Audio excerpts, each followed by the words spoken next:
नमस्कार. आज रविवार दिनांक 10 मे. जाणून घेऊया आजच्या मुख्य 5 बातम्या.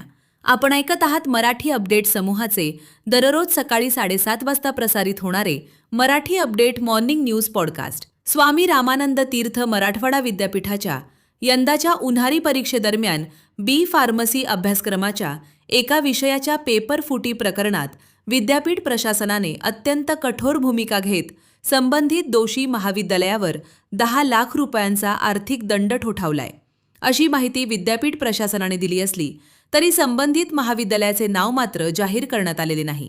प्रादेशिक हवामानशास्त्र केंद्र मुंबई यांच्या सूचनेनुसार नांदेड जिल्ह्यासाठी आज रविवार 10 मे या दिवसासाठी येलो अलर्ट जारी केलेला आहे. दरम्यान आज जिल्ह्यात तुरळक ठिकाणी वादळी वारे वाहण्याची व मध्यम स्वरूपाचा पाऊस पडण्याची अधिक शक्यता वर्तविली आहे. जैन अल्पसंख्याक आर्थिक विकास महामंडळाचे अध्यक्ष व सदस्य ललित गांधी हे आज रविवार रोजी नांदेड जिल्ह्याच्या दौऱ्यावर येत असून नांदेड, उमरी, धर्माबाद येथील जैन मंदिरांचे दर्शन करून नांदेड शहरातील सकल जैन समाज आयोजित सन्मान समारोह कार्यक्रमाला ते उपस्थित राहणार आहेत.